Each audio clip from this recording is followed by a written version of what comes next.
Hey everybody, welcome to the 30th episode of Hold the Mic. We are your hosts, Ryan, Shead, Ian, Sherman. Brother, how are you doing? Man, I'm 30, baby. I'm in my dirty 30s. Here we are. Here we are. Hey. Yeah, you look good, Ryan. You look good for dirty 30. Dirty 30, man. I'm pushing 40. I'm pushing daisies, brother. There's a lot of miles on these tires. I like the mud flaps. Oh, yeah. Yep, that's me down there at the bottom. Oh, my God. But no, man. So hopefully you had a good week. I know this is the first time. It's been a long time since I've seen you. Yeah, right. This is the first time we've ever streamed for 5 consecutive days. This is a first for us. So congratulations to you for making it through. And again, fuck you for not sharing the popcorn last night. Hey, man, that shit was delicious. I'm not going to lie to you. It was so good. I was like, you literally got me on screen looking like I'm homeless, like just tearing up that bowl. It was actually my dinner. That was my dinner. I was like, I'm here to watch this last performance, and oh my God. This week has been interesting, man, with you. Interesting. It was interesting. It was good. It was fun to share it with you and everybody that watched with us. I mean, we consistently had 2,000 people tuning in and watching with us. So it was awesome to share that with all of you. You know, if we missed you in the comments section, I apologize. We definitely tried to interact and put as many comments as we could up on the screen. So again, just thank you all for the support. You know, we don't have a platform without you. We don't take you for granted. We don't forget that here on Hold the Mic. So always happy to share our Fridays with you. With that in mind, brother, let's get started. I guess the breaking news today would be Robert F. Kennedy Jr. dropping out of the race. So glad that he tried to pull a Biden and wait until after the DNC, except nobody noticed him. Nobody cared. He left and they were like, oh, he was here? Yeah. What did Doc Holliday say? Oh, I apologize. You're still here? You may leave and leave the shotgun. You can go now. You can go now and leave the shotgun. Yeah, you know, the only interesting, well, not interesting, because I think most of us with a brain kind of knew that RFK Jr. was the chaos agent for this election, much like Tulsi Gabbard was the chaos agent in 2020. Right. So to see him drop out. Look who they get in bed with. Exactly. To instantly go to, I'm going to endorse Donald Trump. It's like, so we always knew who you were. Like it was never a secret. You know what I mean? The fact that because you're rocking that hat, we're going to show everybody that Verner's. Oh, do you see the side of it? Oh, see, this is why I love you, man. If you are from Detroit, you know all about Verner's. You understand. This is medicine. This is liquid gold. This is also a nice quenching beverage for those Michiganders. I got a glass of Verner's. Here we go. If it's cold, it's a refreshing beverage. If it's heated up in the microwave, it's to help your sore throat. It's just one of those weird beverages that is multifaceted. And it's one of the oldest. Actually, it's called the original ginger ale. By the way, I hate you right now, man. I haven't had a Verner's in forever. That ginger kick you, baby. That ginger kick you in the chest. Oh, and by the way, we forgot to tell you, sometimes it's like taking a hit of liquor. Oh, it is like taking a hit. Ooh, I breathed it in. Ooh, that ginger, baby. That ginger, baby. You can't breathe that in. Let me not distract us. Oh, the popcorn. You forgot. It had been a while. You forgot. Oh, I just felt like Sparta kicked me in the chest. Damn. Let me not breathe. Oh, I love that. Oh, I'm so glad we got that on tape. Okay, that was delicious. All right. It is similar to ginger ale. It's very similar, but at the same time, original ginger soda. So That's what it is. It's the original ginger soda. This is from. But I feel like it's different than like a typical ginger ale, though. It straight up says authentic bold taste. Well, it's bold in your chest. That's true. Yeah. I'm gonna knock a cold right out. Oh my God! It just knocked me out. I'm doing the show by myself, so with that in mind, back up. Yeah, right. I'll just wait for the dog to come over and start licking you. I'm so glad we got that on tape. He's on my chest. He's sitting on my chest. He's right here. Like, Dad, you are a fool. You are. We see it. We see all you in the comment sections. So just good laughing. to see you all. Just Peg, laughing. Thanks for coming back, you guys, every week. Seriously, we love y'all. It is so good to see everybody. Yeah. What up, though, everyone? So I want to keep going down this rabbit hole, if you will, of RFK Jr. because I have a few things. that I just want to show as he's going out the door, kind of thing. I guess this is our tribute to Robert F. Kennedy Jr. And as always, but if the volume's off, let me know. And this is the hold the mic mascot. This is Eno, my dog. Eno. He is 5 years old. He is a Yorkie poo. This is it. He thinks he's a pit bull. You need to take control of Can you hear that? own health. We can hear it. And you need to. It's sad to say this, but you cannot trust medical advice from medical professionals. That doesn't mean that you don't have a great doctor that you should listen to, but you need to take control of your own health care, and you need to question everything. It's sad to say this, but you cannot trust. Are you serious? Medical advice from medical professionals. What's going on? That doesn't mean that you don't have a great doctor. Is this guy for real? Don't trust your medical providers. Don't trust your doctors. That would just be bad. If that was Ben, what was my man's name? The neurosurgeon, Ben Trump's Carson. Carson. Thank you. Yes, I would not trust. Even though I come to find out that he was like the head of his department back in like the late 70s, okay, fair early point. 80s. Fair point. Do you know what I mean? It's like it's one of those things where it's like, now you're making me look bad. Fair point. Fair point. I'm just saying it just depends on where they are in their career. No, because I've said, you know what, dude? To be honest with you, I've said that. Like there's been videos online that show you walk into your doctor's office and there's like a Trump mat, as soon as you walk in, and it's like, would you stay? No, I'm not staying to see that doctor. And more importantly, I'll give you an even better one. When I went to go see my psychologist, or the shrink that you sit down and tell all your deep, dark secrets to, first question I asked him is, I said, who'd you vote for in the last election? And he looked at me and was like, why does that matter? And I said, oh, it matters. And I explained to him what I do, what we would probably be talking about some of the times. I'm like, so if you are on the opposite side, that's going to make this very You're like, difficult. I'm going to hate you. And then I got to pay you. And you're going to hate me. Like, it's not going to work. So it's, in those type of situations, it's good to know who your doctor is. Can you imagine you sit down and you're like, it's the opposite. And we're talking about you. You're sitting down, you have a Ryan rant and you start going off into their face. And then you're like, here's your bill. And you just walk off and you're like, pick it up, you filthy animal. But it's like, and again, now I'm kind of proving them right here.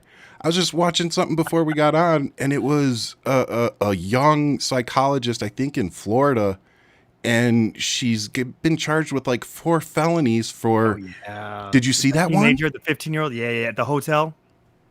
Like, what the? And she's a mental health. But she's not practicing in Florida. Like there's. But she had certifications and stuff. Yeah, very suspect. Yep, very suspect. Like this is about to unravel. But again, look at the location. It's Florida. Like this is why we don't live in Florida. I hate jumping on that bandwagon, but geez. Okay, let me just say this.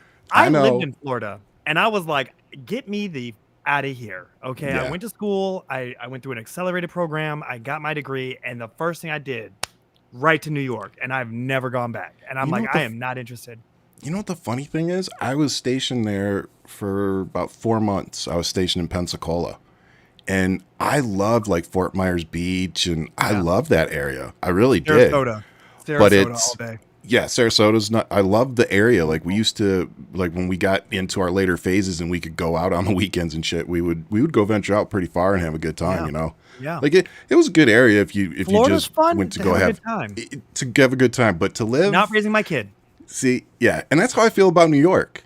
I'm like, I love visiting New York, like, but I don't know. My son is walking around Brooklyn like he's Spider-Man, shooting people in the face with like a spider web, and everybody plays along with him. Like everybody got the memo, okay? And he's just sitting there, cool. And everybody goes, "Oh, the spider webs," and I'm like, "What?" This is one big community. Actually, I actually turn the corner and I'm waiting for Big Bird to just like run up on me. Like that's how it feels around here. Okay, it is a dope environment to raise a family. It's just because everybody's in on it. Everybody, because you're all on top of each other. So it's like you don't have. Why be miserable? Yeah. It actually brings so much joy. I heard my son giggling while I was walking with him, and I'm like, what the fuck is he giggling about? And I turn around, as we passed this massive man, large beard, dark shades, sitting there, looked like he was a bouncer, and he was just mean mugging. Walked by him. My son's giggling. I turn around. This guy's like, ah! My son, and I'm like, you got to be kidding me. Really? Just turning heads, man. Turning heads. I love this city. It's fun because Jen says similar things about me. She says I have resting a-hole face. She's like, you look mad all the time. She's like, if you are not smiling, she's like, you look like a serial killer. She's like, especially when you have your hat off. Oh, I mean, I tell people, I'm like, this is my invitation into the bad meetings. This gets me into the hooded meetings, and they think I'm a friendly. Yeah, they think I'm a friendly. You know, they start saying things around me that they shouldn't. It's so good. It is so good. So good. I'm like, you guys don't know. I'm headed back to the barbecue after this shit. Like, fuck. Actually, one of my brothers hit me up. He was like, yo, I just want to let you know, man, I befriended Ryan, man. That's your boy from high school, right? I was like, yeah. He goes, yeah, man. He goes, he got some mixed kids, right? Man, they beautiful, man. They beautiful, man. Man, I like Ryan. I can just tell he a dope dude. I go, why don't you talk to him? Just like have an actual conversation with him. Like reach out to him. You don't know my brother Casey, but he grew up in Detroit. Well, if he's seeing pictures of my kids, then he must be on my private Facebook. So that's what I'm saying. Yeah. No, you guys, you allowed him to the barbecue. Let's just say that. Yeah, definitely. Yeah, your whole family is on my private Facebook. I'm gonna tell you right now. Don't be letting just any I shouldn't Sherman say all. Right? A lot of. Your mom is awesome. Shout out to Wilma, by the way. Wilma Jean, actually, right? I was on the phone with her right before I got on. She goes, "You tell Ryan I say hello, and that I am so happy for him that everything is working out." And I go, she's always supporting us, man. She's always, I love it, man. Hi, Mom. So, shout out to Mom. My podcast. Hey, somebody's got to. Hey, man. She keep me feeling warm and fuzzy from these trolls, man. That's all I got to say. Yep, I know. That's same. Jen always tells me to just let it go. Let it go. Ooh, we're going to Disney on Ice. She's not listening. Yeah, so for Liv's birthday, we're going to Disney. About my wife? No. Who's not listening? No. Hopefully Liv's not. But Liv did watch she watched Kamala last night. I came out of the room and she was like, "That was good," and I was like, "What was good?" Okay. She's like, "The speech." So apparently Jen had both the kids watching, was kind of explaining some things to them that they didn't understand, but I'm just glad that they experienced it, because whether they fully understood everything she was saying, she will still remember watching that. Yeah. And how did that feel for you, for your kids to be in this, now, regardless of this, what we're doing, for them to watch the possible first Madam President? What was that like? Did you have a discussion with them, or you're letting that kind of No, I'm definitely with Liv. I think I'm paying a little more attention to Liv just because she's older. She's a few years older than Dominic, and so she's actually kind of getting interested in this kind of stuff. And more so, I think the kids also want to know what Dad does. Yeah. So when they watch that kind of stuff, it's like, yeah, this is kind of what I'm doing. I'm helping people like her, get elected to office. Mm-hmm. And I just told her, I said, it's really important that you realize that somebody that looks like you, that came from a similar background as you, is going to have the highest job in this country and possibly the world. Yeah. And that's really important for, particularly little black girls like mine, but just black kids, Indian kids, Asian kids, everybody is looking at this family, and they're such the perfect embodiment of what we feel the country is right now. You've got a mixed family, that has blended together, and this guy who's managed to keep his ex-wife and his wife in a positive relationship, supporting each other. That's what a lot of Americans deal with now today. So, to see their ability to navigate that, and to see, like Tim Walz and his family, we said it during the stream, that's an American family. Those are people that love each other. You can't fake that kind of affection for each other. we've talked about 100 times, when you look at like Trump and his kids, you don't see them. They don't have those type of interactions. There isn't that love between them. It's a transactional relationship, and you can tell. Yeah. So no, it's great. I'm glad my kids are of age to be able to kind of see this. My daughter's like, if you think about it, you know, my daughter is 11. So if you got 8 years of Kamala, my daughter's going to be driving. She's going to be going into college by the time Kamala's, you know, if we get 8 years, you know, she's going to be going into college. So she's going to be growing up watching this woman guide this country wherever we're about to go. And I want her to understand how important that is. That's amazing. That's really amazing. And it's, you know, to touch on what you're saying about even Trump's kids, it's like, you know, when you see how they treat Tiffany and how she's like the Meg Griffin of that family, you know, and it's just like, she's the one always getting dumped on. And I remember vividly, there was a rule during Trump's time in office.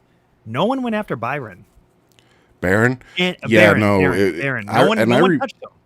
And, you know, dude, I remember, you know, a lot of left wingers, if they even saw somebody, they would check them. Yeah. They were like, no. They'd be like, no. He's off like, limit.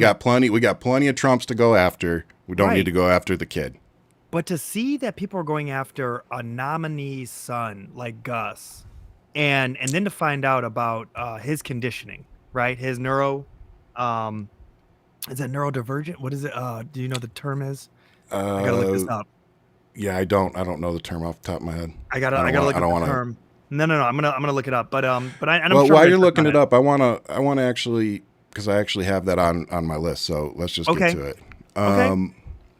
So if you are wondering what we're talking about, you can see here, the lovely Ann Coulter tweeted this out with an article about Tim Walz' 17-year-old son breaking down in tears. You know, they were happy tears. He was excited. He was pointing at the stage saying, "That's my dad." Yeah. You know, that's my dad. It was a positive thing. We were watching it live and we were like, oh, that's, you know, yeah, he's excited, whatever. We talked about that's raw emotion. Yeah, that's raw emotion. Raw, beautiful emotion. I didn't know anything about his history of being neurodivergent. So, and he's ADHD. Thank you everybody in the comments that's putting it up. So I didn't know that, you know, watching it. Of course, looking back at it, once you have that information, it's like, yeah, that makes sense looking at it now. Yeah. But, you know, at the time, I was just like, oh, that's a kid that's just watching his dad accept the vice presidency of the United States. Like, just proud, pure love, yeah, exactly. Untainted love for his father. I hope my son looks at me like that. Right? So she isn't the only one, but Ann Coulter was the one that I think took the most heat originally. Yeah. She took it down pretty quick because, let's see, I think I have it. So I tweeted this out. So here was Tim Walz's response. Well, bro, when I hit you up and I said, yo, man, can you believe this? And then you hit me back with this. I'd already responded. Said, yeah. I literally just put my hands up. I go, this is where she took it down. This is where she knew she messed up. I literally sat there and I go, oh, we have the right VP. That's yes, all I we do. Thought. He's not. He went right to her. He went right to her Wikipedia, and the first sentence. He went right in her personal life. He went for the. He wasn't messing around. Here's the thing about 5 fiancés, no kids. First thing I learned about Tim from this post alone, all that love and smiling and joy goes out the window. You in the back. And he's coming to kick you in the chest. Right off the bat, my man like a football coach. He is not. He's coming at you like water boy. Okay. So then I wake up today. Oh, Jesus Christ! I was sorry. I was trying to bring up next thing, but I heard it. Like the water boy. Coach, come on. Coach, come on, Coach. So this is what I woke up to today. I don't want to bring it. I just want the. There we go. So they were showing this video, and if you watch it, Tim Walz yanks his son's arm, and they're saying that that's proof that he's like abusive. which is just stupid. So she says, must watch. Is it just me or did Tim Walz aggressively yank his son last night on stage? Seems like he could be a very different person behind closed doors. Now, what I want you all that are watching, what I want you all to see here is watch his daughter, Hope, go around the teleprompter. Now watch where his son was about to hit the teleprompter. So he yanked his son out of the way from busting his head on the teleprompter, you freaking clowns. So, you know, it's just another one of these attempted got you moments like, you know, look, he's abusive behind closed doors. No, he was stopping him from busting his head on that thing. Yeah. Like a father would do. Yeah. You know, it's like if you see a car coming, you know, are you going to gently run out there and grab your kid and gently run him? No, you're going to yank him out of the freaking way. Hell, man, if your partner's about to walk into a stop sign, you're going to do something. You Exactly. know, they may not like it, but you're going to bump them, push them, yell at them. What was that for? And then you're going to do the kabot.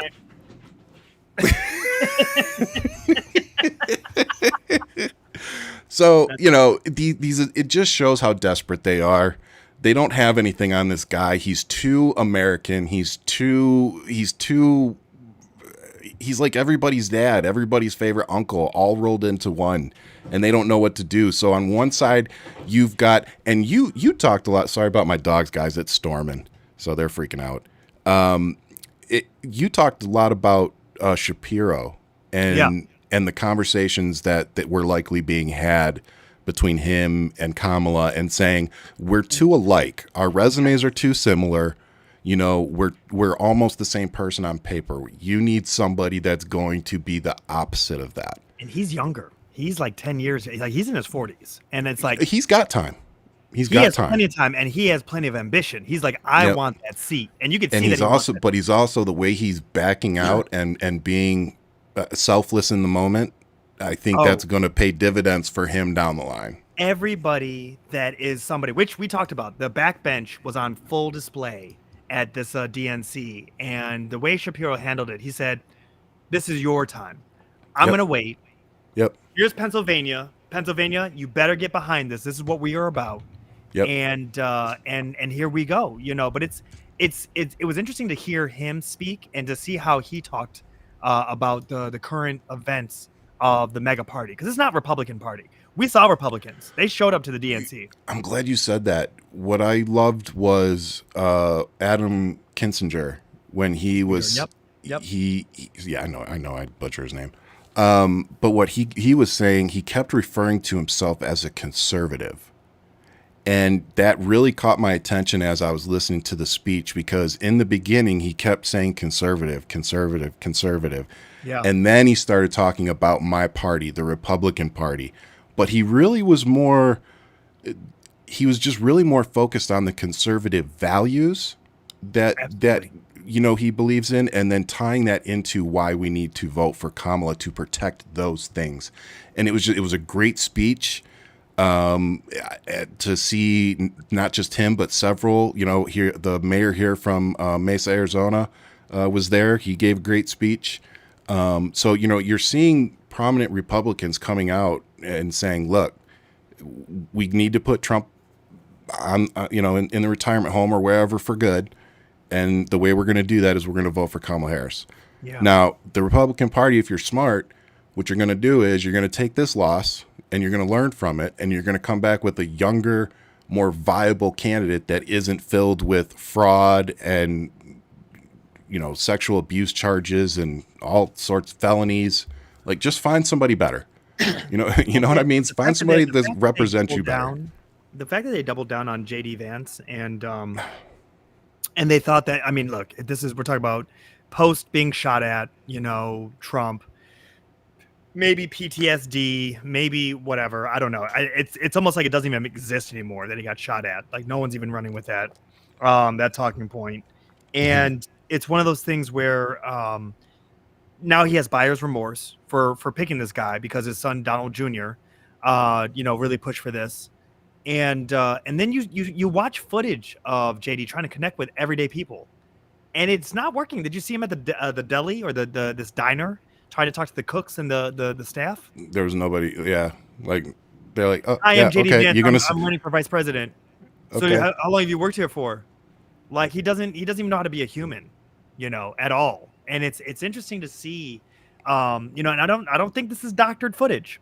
I don't think this is cut for the ads. It's just like watching him try to talk to people, and it's like, you're not all there. You're not all there. And this is it's a donut shop. Thank you, Rochelle. Rochelle, you are my best friend. You were giving us all the gems. All right, thank you for spilling the tea. Oops. And it's to watch these people trying to communicate and connect with, it's like, how hard is it to just be kind? You know what I mean? To just talk to somebody, just anything. It's like they're incapable of even doing that. But look at how they treated Gus. This to see what they're spewing out there. Really, how willing they are to attack a kid. Whether you knew about his conditions or not, you were so willing to go after a 17-year-old kid because he was proud of his dad. Yeah.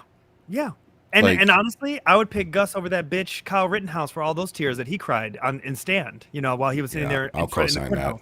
And it's like one of those things where I'm just like, these tears, pure joy of this boy looking at his father, those are the American stories I want.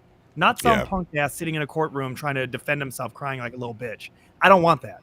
And there's nothing manly about that. And the same people, the same people, which is Ann Coulter, she praised that piece of shit.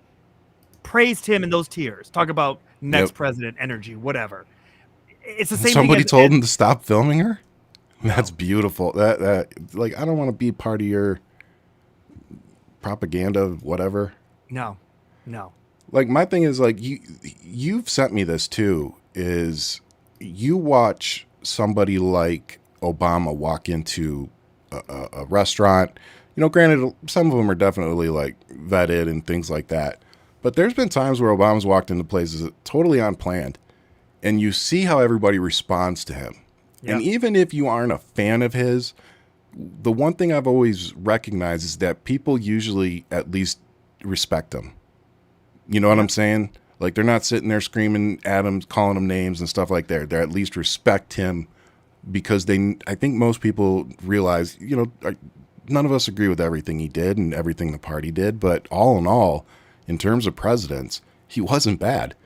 He was pretty darn good, actually, considering what he was handed, in 2008.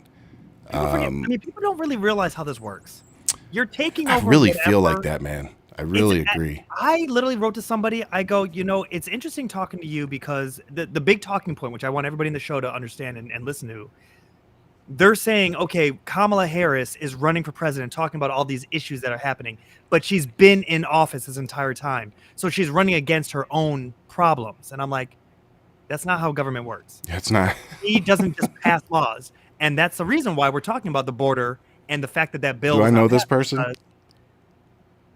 And so what I wrote was, I really appreciate talking to you because I feel like it's like government for dummies. Like, it's just one of those things where it's like trying to break down all these things. Like why is this where you go to? You know what I mean? Yeah. You understand that there's a legislative branch. You understand that there's laws passed that then are brought to the president who has to sign. And this is why it's so important, guys, that we have to look at all of the ballot down all the way. Who's running for Congress? Who's running for Senate? Look at who's there. It's not about just the president. The president is the face. We get it. Yeah, but they are also the talking piece, the figurehead. They are there to put on the message. And we have, right now, one of the best messengers. She showed us.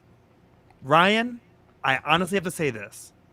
I only think a woman could have pulled this off. 1 fucking month, she has turned this entire ship around. 1 month. Well, I mean, we keep talking about it, and I keep, eating my cake. It's been one of those times where I've been happy to be wrong.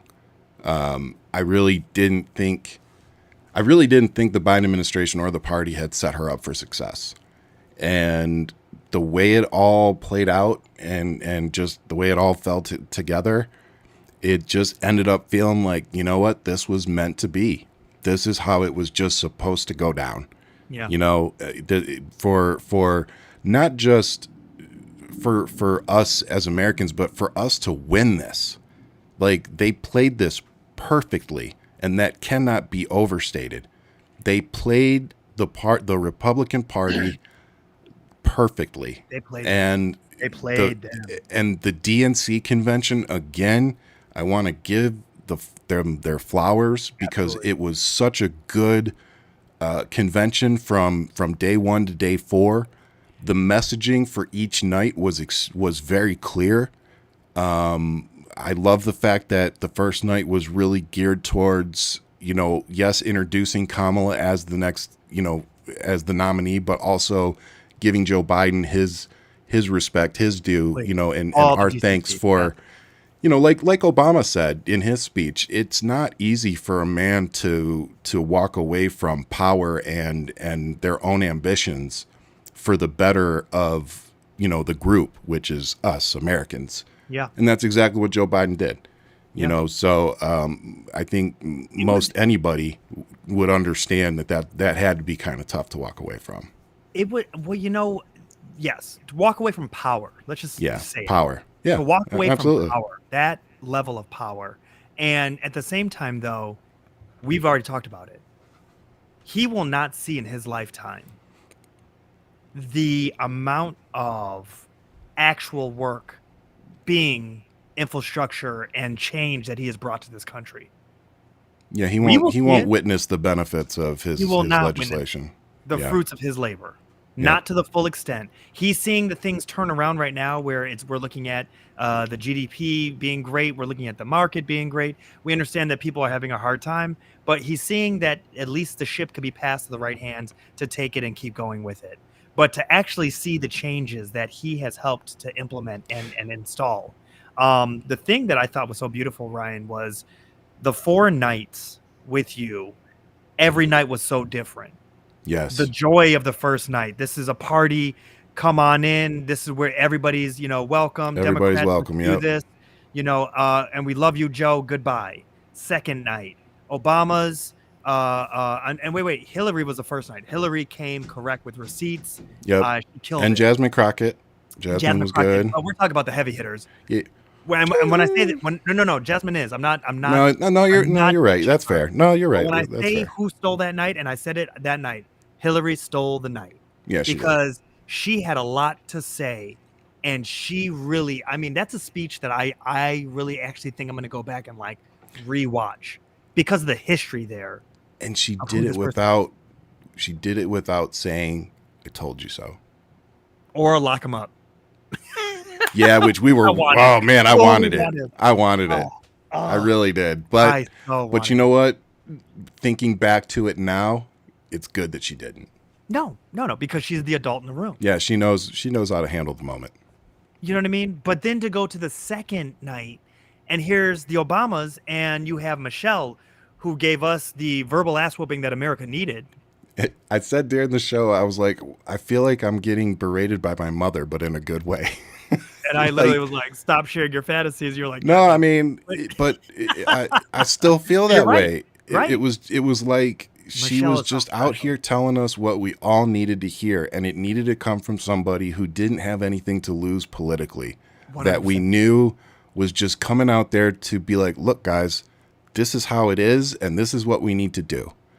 And it just hits different when it's coming from somebody that doesn't have political office, isn't running for political office, and doesn't really want to run for office. It just hits different. She's up there speaking to the American people and putting herself out there because she knows that that's what's best. She knows that she has the influence and the power to say the things that she does and make people like me and Ian and you sit there and think about what's happening. And that's what we all needed to happen, not just for the week, but particularly that night going into the last 2 nights. It was just the perfect segue from both of them. Honestly, you could have split those 2 speeches up and put them on different nights. Yeah. And brought the house down both nights. But they had so many good speakers that they didn't need to do that. Here's what I find also interesting is that she gave a speech that Melania could never plagiarize. There's no way, because Melania always plagiarizes Michelle. Don't y'all forget. She always plagiarizes her. She didn't want the job the first time. She doesn't want it this time. Be best, let me tell you. Yeah, be best while you're married to the biggest bully in the planet. I'm telling you right now, it's not working out for her in that context. And the thing is that Michelle has her all, their wealth. she doesn't have to do this. Yeah. She wanted to do this. And that's the thing that really comes off. Like you said, no ambitions for the office or anything. And everybody wants her to be there. They've got sit on a super yacht and say, fuck you kind of money. And they're still out here doing what they do. Fighting for democracy. Yep. And that tells you it was never about the money. It was never about the power. It was always about doing what was right for them. And that's why they were respected the way they were and are. What's interesting is then we follow up, which I do feel bad for Barry O to follow up with his wife because she is such a powerful speaker. I know. That's honestly what won him the 2008 election was his wife going out there and being 100%. Yeah. 100%. She was just. And Michelle cuts through the noise. And as I said, she's a unicorn. And it's one of those things that she is playing her position so well. And by that, I mean not running for office because she has America's ear whenever she wants it. Whenever she does. Yep. Whenever she wants it. And then we move to Obama same night, right afterwards, where he's so cheesy in the best way possible. As in he knows that his wife is so special. And he's like, and now you have me. And I'm just like, what? I'm chump change, compared to her. And for him to make the dick joke and to do the hands, like my man with his accordion hands, it was so what felt like beneath old Obama, it was so of the times now. And that's what's so interesting about it, because you have this man who is, let's just be serious, one of the greatest speakers that we've had in this country in how long? And then to be followed up by that Trump. And it's like, it's really quite telling to see how this all plays out. But to do this, and we know that it's the accordion hands that Trump always does, but to really talk about that crowd size. So it priceless. Second night. Third night, where do we get? We got your boy, Tim Walz, man. Really classic. Really, really the football team, everything about the elements that really helped to tell the story and shape the narrative. Every night gave us a bit of joy and gave us something to really understand about what the DNC is about and what this new wave of Democrats are. And every single night, it brought in the message that we are all welcome into this party at every layer. Ryan, I can't hear your mic. Dog was scratching at the door. And that was what the best thing was for me. And probably going to Kamala's speech was it was inclusive. It was purposely inclusive. And the way that we talked about it after we got off the show, you and I talked about it real quick. And we both said that when she started going into the Israel topic, that we both in our heads were kind of like, oh, no. Like, don't, be careful, be careful. And I said, as soon as she started saying, I'm like, man, you better put a bow on this at the end. And she did. She said exactly what needed to be said to both sides, to all sides. And she checked the entire world. It was the speech. It was the speech that the world needed. Yes. Every night was targeting somebody different. May that be rural America. May that be the inner cities. May that be the younger generation, the older generation, a different party. I didn't even mention the fact that Oprah, with being independent, brought that out. Like everybody was talked to throughout the DNC. And that's a big deal too. Show me in the RNC where they reached out to everybody. They tripled down on their ignorance and they tripled down on their base. That was it. You show me the crowds of Amber the RNC. Rose and Kid Rock. And they're all white. The crowd's all white. Do you know what I mean? Like, show me where that is America. That's not where America. That resembles the DNC was walk America. Down the street. Do you know what I mean? The DNC really showcased what the best of us. The best of us. And it's like, that's what we strive for. And to see that Kamala showed the military, the might, I thought for anything, for you to look at that and be like, wow, like, this is showing me a whole nother side of the authority of what comes with this power, right? Let's not get it twisted. That is the authority. Oh, it is. And we've talked about her being ready for this moment. And I think that that's one of the biggest boxes we need checked off going into this, because even though we may not be, directly involved with some of these conflicts, and I mean by that sending, actively sending troops and things like that. Yeah. The world is still in the middle of a lot of conflicts. Yeah.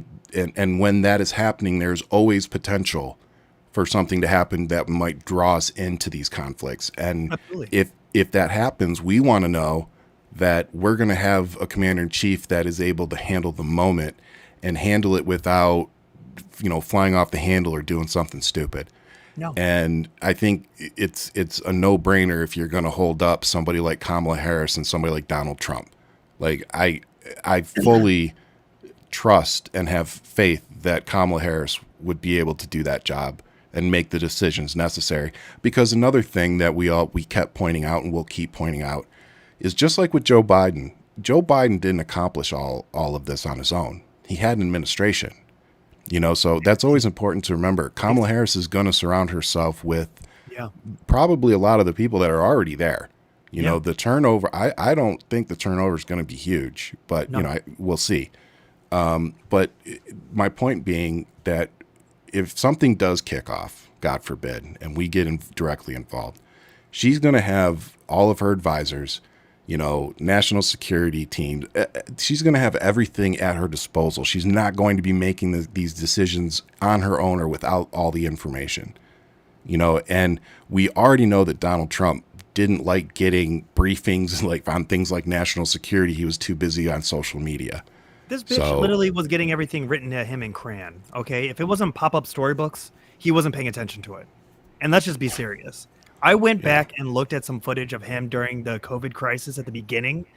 I actually went back to stomach some of that, and I am shocked that was our leadership. Like, I really forgot. I put a mental block up of how bad it was, where he was literally complaining, where it's like, you're the fucking president.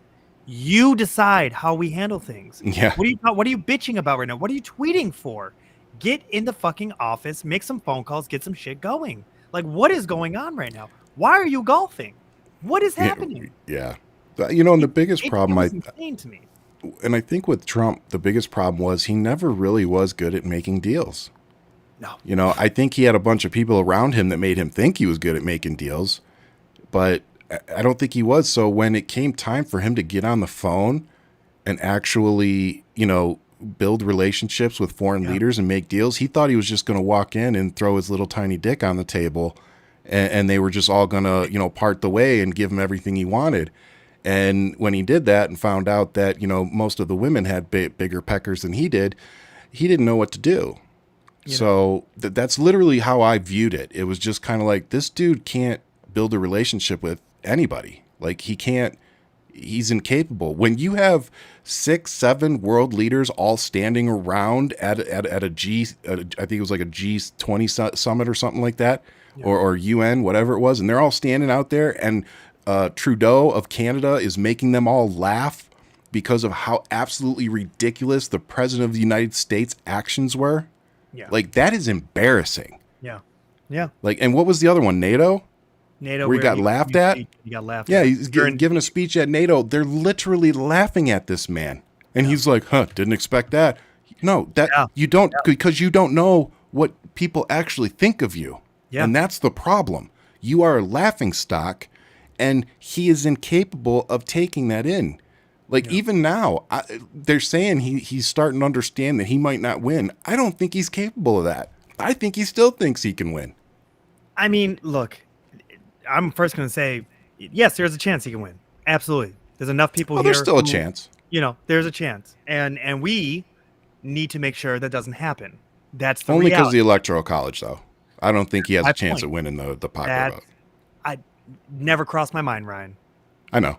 I'm just making that, I'm just why clarified. Because he didn't win the popular vote the first time or the second time. So for the third time, I really don't think he's going to win the popular vote. I mean, but go ahead. Sorry. The way that things are unfolding, voter suppression is in effect. I want everybody to check their voter registration. the fact that they are making this a legal case, they are going after mailboxes, they're going after the fact of what they call harvesting votes. There's a number of things that are in effect that we need to be alert and aware about. And one of the things that actually, I don't know if it happened in Arizona, Ryan, oh no, is it Boulder, Colorado? In Colorado, there was a lot of robberies taking place from the blue mailboxes. So now they have discontinued use of the blue mailboxes on the side of the road for USPS. They're saying right now in Boulder, Colorado, you need to take your mail to a actual facility and drop it off because they have fake keys, and there is a massive organization of organized crime where they have these pawns going and collecting mail. And I'm not saying that's about election, but I'm saying that as in credit card. They're probably looking for credit cards or shit like that. Credit cards, everything. They're looking for everything. And here's the thing. You don't think you don't think crime pays off? You don't think people are going to be like, hey, grab these ballots, grab this. Yeah. Oh no, people will pay for that. I leave things open, because keep in mind, at the last election, Trump said there were actual ballots that were tossed to the side of the road. That was true. There were ballots, but those ballots were actually for Biden. Yeah. I know, that was funny. Like every time they're like, gotcha. It's like, did you? Did you? Gotta read the fine print. Gotta read. Here's my thing. I understand people may have their issue with it. I've literally voted mail-in ballot since 2003. I don't think I take that back. I voted one time in person. I voted for Obama in person. Okay. But that was it. All the rest of them have been either through early ballot voting or through when I was in the military. Yeah. Absentee ballots. So, that's the thing. What I don't understand is the absentee ballots and stuff that has been happening for decades, maybe even centuries. Yeah. So I don't understand the sudden distrust of it. But, at the same time, when you have people that you don't necessarily trust running the United States Postal Office, maybe that changes things. Like you said, people can be bought, unfortunately. And sometimes people do it just because they think that it's the right thing to do, in their minds. Right. Sometimes it's not even for the money. Well, the thing that also gets me is where we're doing this purging of voters, right? And I get that it has to happen. You have to clean, you have to clean. You have to do some spring cleaning. I get it. I totally get it. People die, things happen, people stop voting, whatever the case is. Times change. Yeah. But when you're looking at Georgia, where they're now passing a law, and Georgia really is on the docket, guys, is because you could, if I have your social security, if I have enough information about you, I can put in a request to cancel out your registration. Yeah. That blows my mind where they would pass a law that allows this open, willy-nilly, do it online type of structure where it's like, well, okay, well, can you just register to vote online? It's just as easy? Because if it's not just as easy, then you should really be second guessing this new law that you're trying to pass or this new program that you're trying to implement. And the thing that gets me the most is, and I told you this before, one of my favorite speeches is Malcolm X's Ballot or the Bullet. I have it on vinyl. It was from my father's collection. I inherited a whole bunch of records, vinyl records, and it was just something I really gravitated to, and I've listened to this record numerous times, and I like to pop it in from time to time just to listen to this man speak. And the thing that is so wonderful about it is that during that year, this one election, there was talk of purging Democrat votes in a primary. I voted every single year, and I don't mean just presidential. I mean, I vote for the primary. I vote for the city council. I vote. And one year, I lived in Harlem at the time, my vote was purged. And I went in, they said, you're not on our records. And I go, what do you mean I'm not on your records? I've been voting here forever. And I remember that I had to go to court and I had to sue. And it was like speed dating through the justice system. And I went from one table to the next table to the next table till I sat into the final judge. And it was a situation that happened where I had to plead my case. hey, this is my story, blah blah blah. This is where I live. I've not moved. There's no reason that I should not be on the ballot. Like I should not be in the book to actually get an actual ballot. Because I don't believe in absentee ballots. Those are only counted if they need to count you, right? That's the way I look at it. The fact that they are not counted with the actual ballots the same night, and it's one of those backup, and then they don't have to count them if they don't want to. I am voting in this election, and I'm not doing absentee. So I will be on, I will have my name implemented and added to the ranks so I can vote here. When I did that, and I have the court order saved, didn't you get a document about your the Pentagon, your information walked out the Pentagon, like that letter? I'm like, how do you get rid of something like that? That's something you keep, I know. So I kept this letter where I had to bring this letter to the polls and say, I am a court order giving you this, and I go, and I'm keeping this. You can have a copy of it, but I am keeping this. And I kept it, took it home with me, and then I ended up being on the news here in New York, because I walked out and I was just like, yo, this is what we're doing.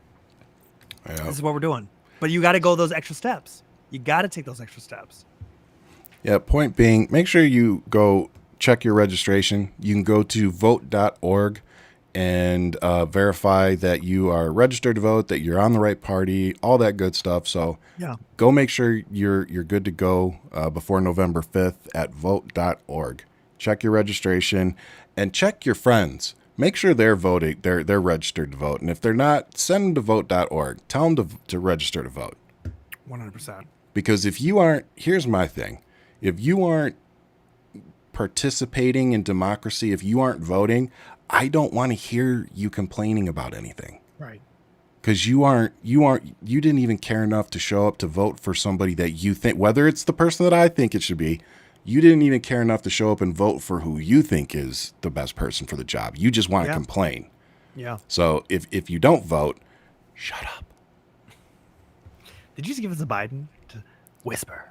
Was it? Yeah. I'm going, it's going to the opposite of the Ryan rant. The Ryan whispers. I'm doing my Sleepy Joes. I'm going to do my Sleepy Joes. I'm going to get really animated. Sleep, bitch. And then I'm going to tell you. No, but yeah, thank you. It's been a fun week with you, Ryan. I have to say, it has been. I've seen you more than I've seen my wife, and I really enjoy what we have going on here. It's been a lot of fun. Yeah, my wife goes back to school next week, so then I'll probably see you more than her. Okay. But so just to circle back to trying to put a bow on this week's episode here. So RFK dropped out. And he went on stage and started talking about how Kamala wouldn't take a meeting with him. Oh yeah, dude. Oh, do it. Did I undo it? I think I have it. Yeah, here it is. Here. I know it's almost not almost. It is pathetic. It is pathetic. Successfully to open similar discussions with Vice President Harris and interfering with our elections. Following my first discussion with President Trump, I tried unsuccessfully to open similar discussions with Vice President Harris. Vice President Harris declined to meet or even to speak with me, suspending my candidacy and interfering with our elections. Following my first discussion with President Your mic, Ryan, your mic. Trying to mute so you hear the video. But it's just kind of like, why do you think she might not have wanted to meet with you, dude? Maybe because you're a joke? First off, he never got past 10%. 5. Don't you? It was no, 5%. I'm saying, isn't there a number? Isn't it 14 or 15 that you have to be on like all the ballots? That I'm not sure about. Guys in the chat, what is the amount percentage wise? Because this is the thing where you can't just be like a 2%, or is that just for primary? Is that allowed for? Yeah, that I'm not sure about. Third party. That's something I find interesting. But he's never gotten past 5%. Is that correct? Questioning my election knowledge now, so you need to learn something. Yes, things we got to talk about on the show. But isn't this just interesting hearing him play victim, like almost like, oh, she wouldn't talk to me, like. Yeah, no kidding. 15%. Thank you, Juan. It's 15% to be on all the ballots. Okay. Yeah, he wasn't even close. No, he was not even close. The thing is, when Trump got shot, that's the video right there where Trump got shot. Here he called him, checking on his pimp. Is that what this was? My man. Something's wrong with that whole system. And it's the doctors you find. Remember I said I want to do small doses. Small doses. When you feed a baby, Bobby, a vaccination that has like 38 different vaccines, and it looks like it's meant for a horse, not a 10-pound or 20-pound baby. It looks like you should be giving a horse this. This phone call was regarding him getting shot. But he's talking about vaccines. Because look who he's talking to. The anti-vaxxer. But you and I talked about that a long time ago. And anyway, I would love you to do so. And I think it'll be so good for you and so big for you. And we're going to win. We're going to win. Well, and I think he was basically like, yeah, you need to drop out. He was always a mole. He was always a mole. He was always the chaos agent. Like I said, he was the Tulsi Gabbard of 2024. You know what's priceless? Is that he's using Tulsi to practice debating. Dude, I've been calling that woman for 2 years. I've been calling that woman a fucking foreign agent. For 2 years. No, 3 years. I can go back. I got the tweets. But does Trump need to look at a brown woman to debate just so he's comfortable with debating a brown woman on stage? Oh, no. It has nothing to do with that. That's Putin's bitch needs to be there to oversee Donald Trump's prep. Oh. Yeah, you got that one. You're going got that there. one backwards. You're going there. Oh, yeah. You're going with the no-fly zone. I've never been more convinced. She's on the fucking terrorist watch list for the TSA for, questionable reasons. And just watching how she went from Democratic candidate for president to, resigning from the Democratic Party and literally weeks later going on the campaign trail and campaigning harder for any extremist Republican than she ever did a Democrat. Mm-hmm. And it's like, and now she's literally prepping Satan himself for the debates. And you want to try to convince me that she is not somehow tied to Russia or some other foreign agent. Fuck you. You'll never convince me of that. She is in on it. And anybody that thinks that Tulsi Gabbard isn't some type of foreign agent, I got a fucking bridge I'd love to sell you. That and more here on Hold the Mic. I mean, like, subscribe, and hit the notification button, guys. she's special. Like I said, if you just go watch the time frame and the shift that she made, it was almost like, okay, well, the play to get me into the Democratic Party didn't work. So now I'm just gonna go over here and be with my actual people. Like, that's literally what it looked like. That's wild. It's like, how do you go from a liberal Democrat platform to siding with, extremists, far extremists? Yeah. Like, she's nowhere near the middle anymore. Like, you can't go watch a Tulsi Gabbard clip and go, you know what? I think she's in the middle. I think she cares about, She's balanced. No, you don't say that after a Tulsi Gabbard clip. When that news came out, which I thought was really interesting that it came out just, a week ago, that she was now on the no-fly zone or the list. Oh. I was like, oh. And I was like, told you, bitches. Here's your bridge. Yeah, I didn't hesitate that time. Fine here. Yep. Oh my God. But no, so let's finish up with, I think we're done with RFK, but I want to move on to Donald Trump, because now that we've talked about the positivity of the DNC convention and the hope that was coming out of that, I actually posted this morning, I woke up for the first time in a while not feeling a sense of like dread and fear of holy crap, is this dude gonna win? What's coming next? What dumpster fire is gonna happen today? Like, I woke up feeling like I heard the speech that I needed to hear last night. I have faith that we have somebody running for president that is capable of being an adult in the room that I actually wouldn't mind giving the nuclear codes to. Oh yeah. And I was just like my wife looked at me, she's like, "You okay?" And I'm like, "Yeah." I was like, I feel like I just felt better. It was like, I feel like our country might actually not fall back into the hands of this extremist idiot. Like I said, Is there a moment of clarity? Is there now a moment of clarity for you? I don't know if it was clarity or just relief. Yeah. I really think it was more relief. Just like, because honestly, it was kind of like going into it going, please don't fuck this up. Yeah. Like, I really did have that thought. And not because I didn't think she was capable, just, it was one of those, we need you to harness this moment and make it what it needs to be. Yeah. And she did that and more. And it was just like, I had the goosebumps, which is what, to me, there aren't many speakers that give me goosebumps. Obama's one. When I listen to old Kennedy speeches, I get the goosies. There's just Martin Luther King. You listen to him, I get goosies. Listen to Malcolm X, and sometimes it's not even about the message. It's about the delivery of the message that makes you go, wow, like that was powerful, and I didn't even see that coming. And when you have speakers like that you can engage like that with, and that's what I felt like with Kamala. It was like, even producing the show and watching comments and, engaging with you, I was still like, it was just still a profound speech that I really felt like the world needed to hear, because the world needs to know that America is in control and that we have sensible people running things. And that we could tell really great, strong, articulate dick jokes on a national and global stage. And throw down in the kitchen. Because Kamala can cook.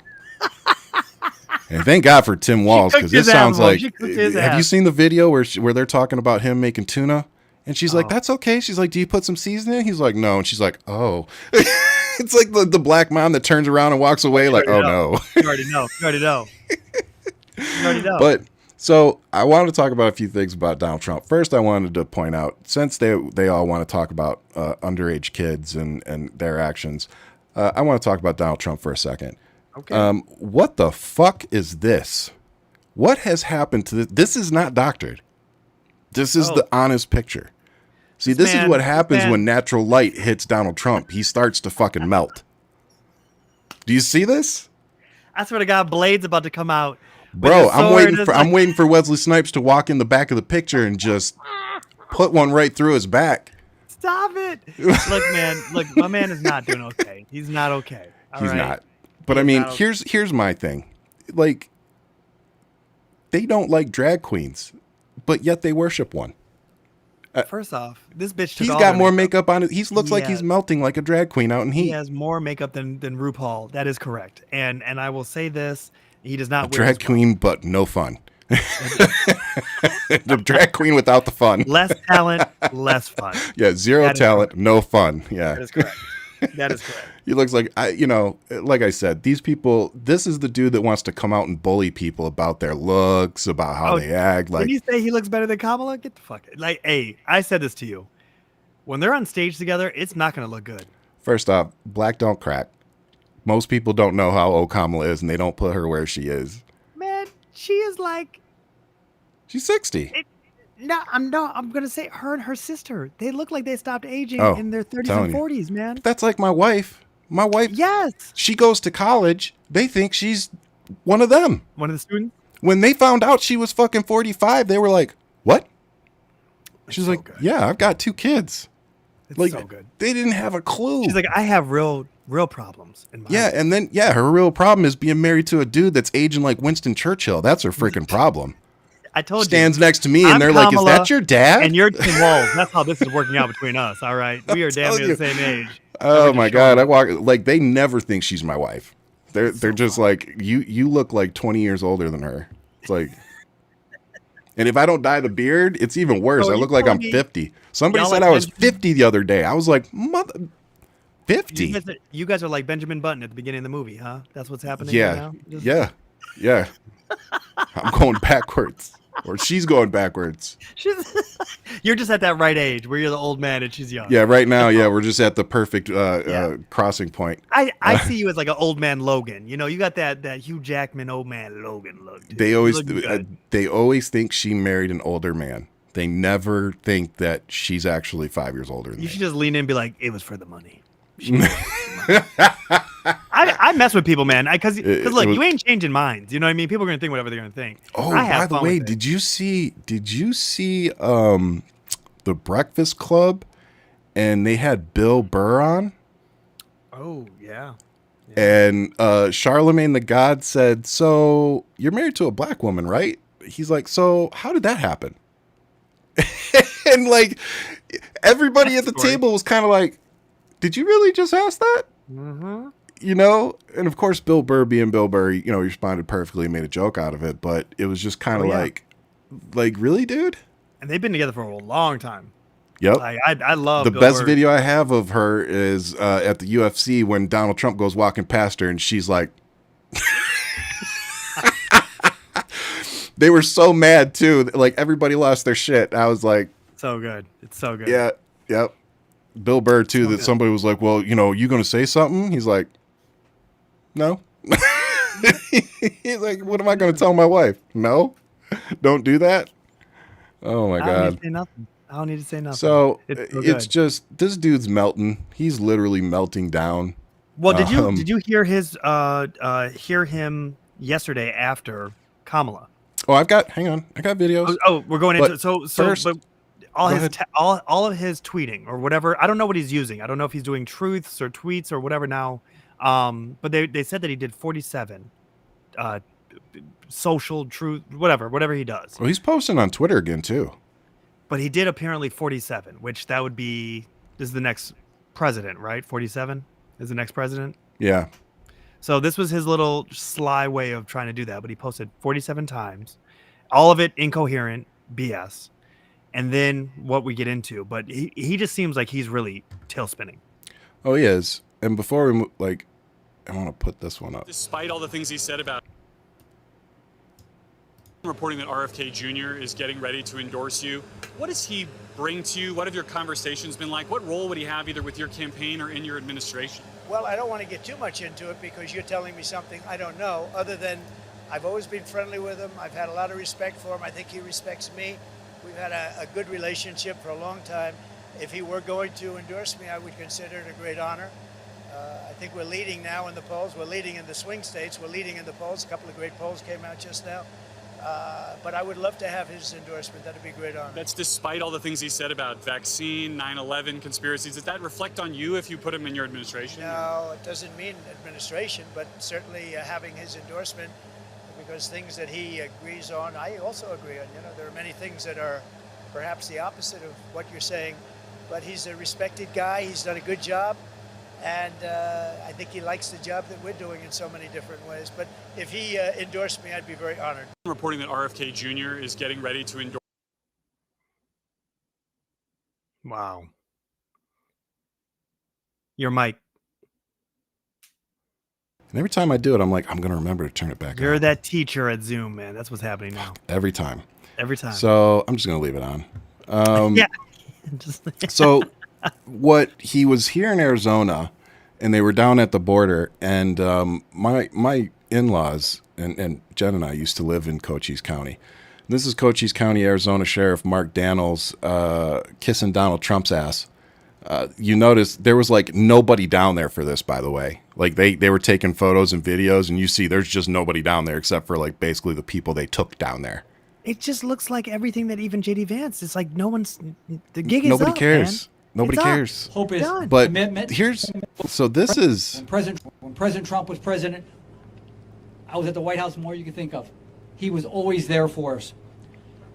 I can assure you, Mr. President, this community and our law enforcement professionals will never give up hope. To us, hope is confidence, hope is commitment, hope is courage, and your visit today renews our hope here. Thank you, Mr. President, for being here. When President Trump was president, you know, and they're still pushing that Lake and Riley bullshit too. It's interesting when you see people try to hijack a word, right? Like hope. Yeah, which It is felt what was so coming out of the hollow. DNC. Yeah. It felt so hollow hearing him say that. But what didn't sound hollow is how the Democratic Party is taking back patriotism, taking back freedom, and taking back the flag, because they are letting everybody know that we are just as much as you may think patriotic. If you mute the DNC and you watch that, you may get it confused at which party you're watching. Yeah. Yep. With as many USA signs and everything that was going on there, they have done a wonderful job showing true patriotism. Yep. So, as you can see, I didn't take too kindly to this, being a sheriff in my state, and being the sheriff that oversees my in-laws. I just personally don't know how anybody can expect us to trust law enforcement when you're watching them sit here, cupping the balls of a 34-time felon, a prolific business fraud, a convicted sexual abuser, and accused pedophile. Like, seriously, if you're a cop and you're supporting this guy, fuck you. Yeah. And I mean that. Like, go fuck yourself. Because you can't support somebody like that and then come expect me, or tell me I need to follow the law. Go fuck yourself. Because clearly you don't agree that it applies to everybody. And if it doesn't apply to everybody, it doesn't apply to me. It's interesting to see how hollow a lot of that is. Nobody around them. It looks hot as shit out. My man's makeup is running down like Rudy Giuliani's hairspray. It's just, doesn't. And this dude, Daniel, sounds like a fucking drunk at the mic. Sounds like Rudy Giuliani. It just doesn't. The optics look terrible. Yeah, it is. So let's move on. What's this one? This is not a small business. It's a big business, but we call it a small business for tax purposes. So this dude's literally like saying the quiet part out loud. Working families and yeah, small everybody that works for him is like, dude, shut up. And for working families and small businesses like this one, this is not a small business. This is a big business, but we'll call it a small business for tax purposes, okay? And you wonder why the Democratic Party wants to make them pay their share. That you wonder why the Democratic Party wants to cut loopholes. Because that's why, right there. Because Donald Trump is a billionaire, but he's running everything as freaking small businesses.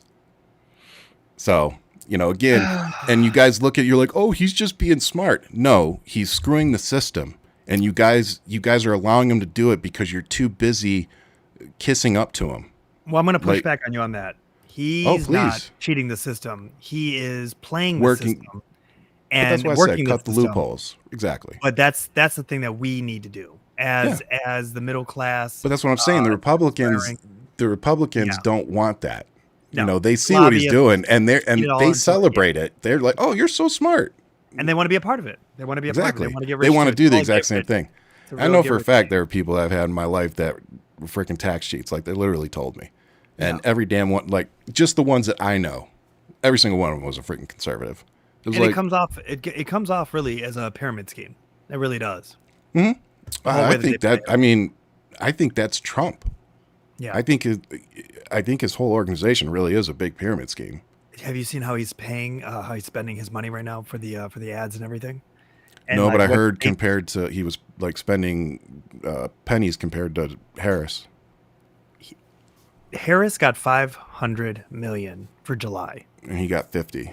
50. Yeah. At this rate, that 10 times more? That's 10 times more, right? At this rate, he is not looking good right now, and especially because a lot of his money is going towards legal fees. And September 18th is his hearing with Marshawn. Is that Marshawn? Yeah. Here in New York. They're gonna throw the book at him.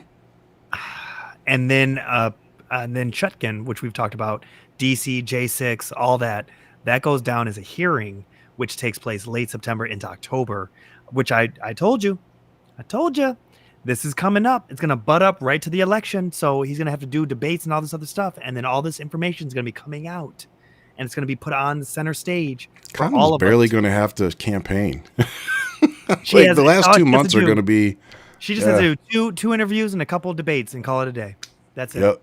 That's it. I know they're like, why won't won't Kamala sit down for an interview? It's like, why would she? She doesn't like need to she's right now. riding the free campaign stuff right now. Didn't we talk about this? That they control the narrative. They, Yeah. as in her narrative. They did not let anybody define who she is.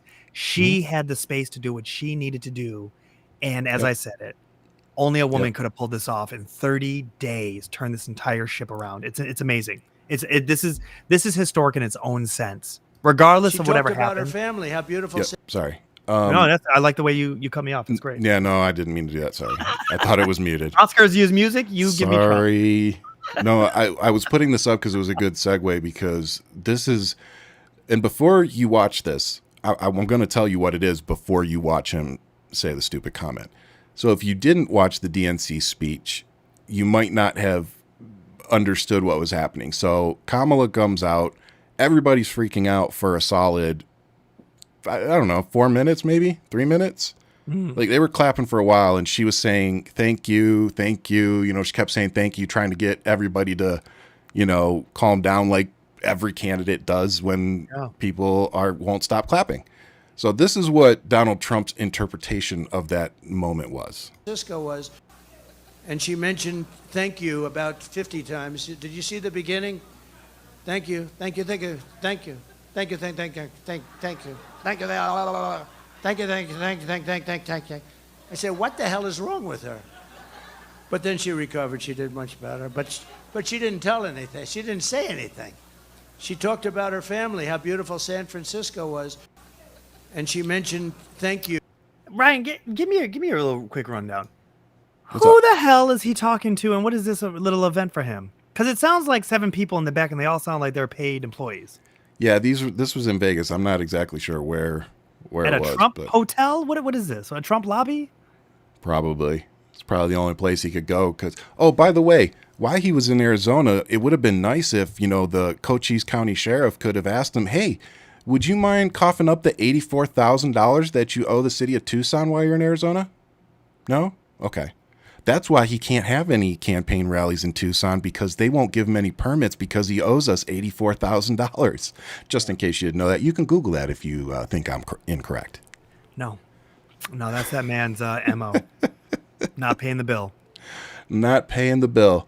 And then the last one I'm going to show for the night of this douche is Trump tries to attack Kamala Harris for supporting tax on unrealized capital gains, unsurprisingly.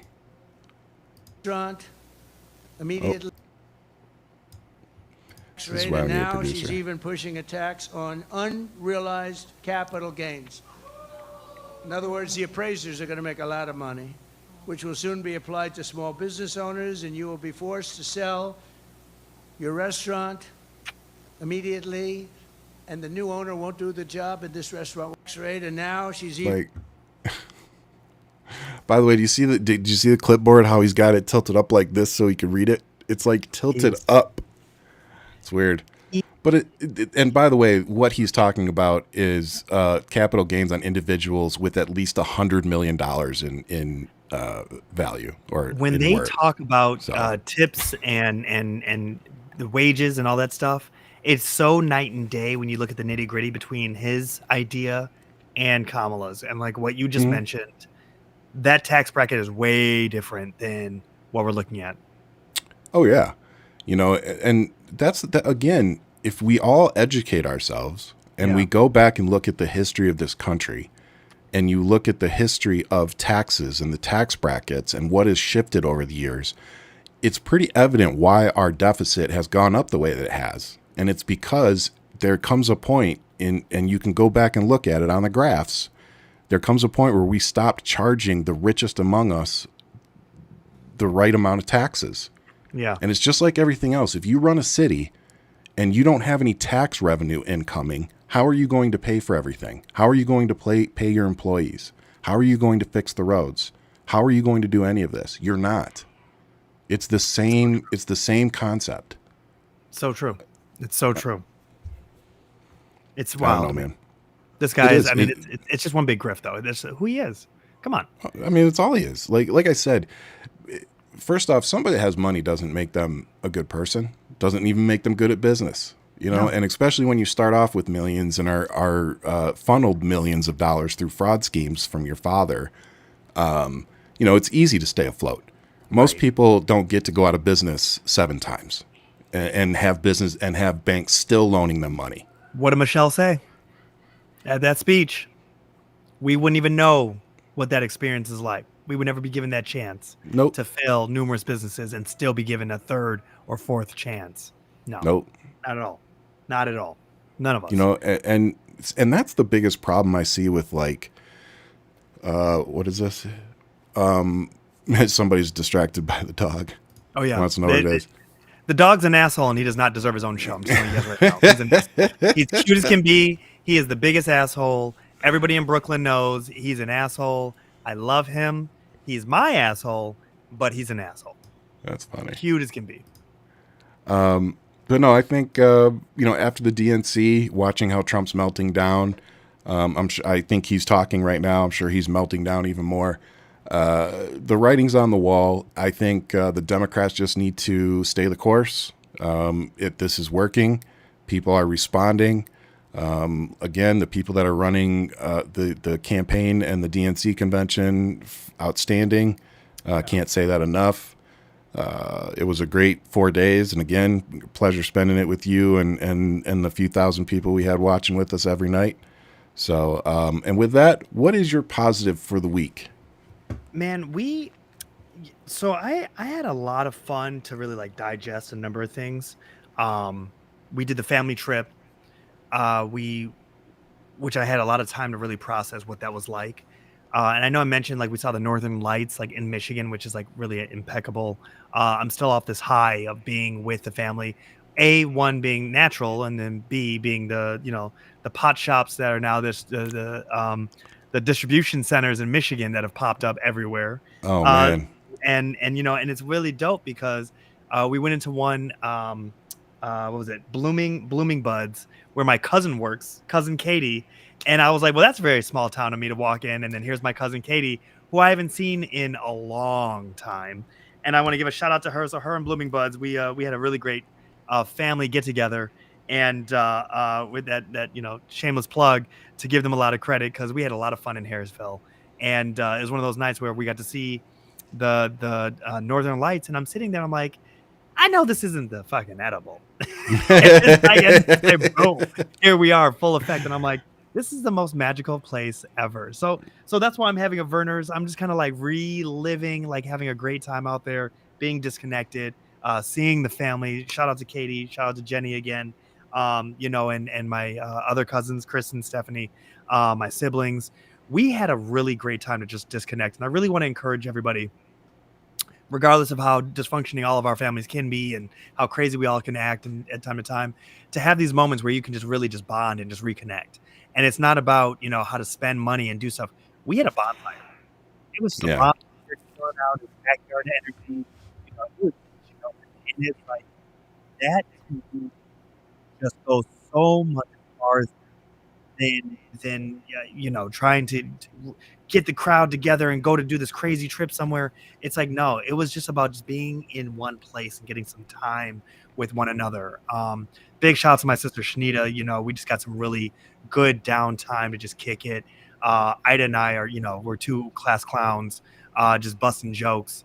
Rob, as you know, as close as you guys are, he's just a funny individual, very intelligent, very funny, witty, and just to be in each other's space, and then to watch my son play with them, and he brought that New York energy. My man was just shooting everybody in the face with the spider webs, and it's interesting to do that road trip and to process everything.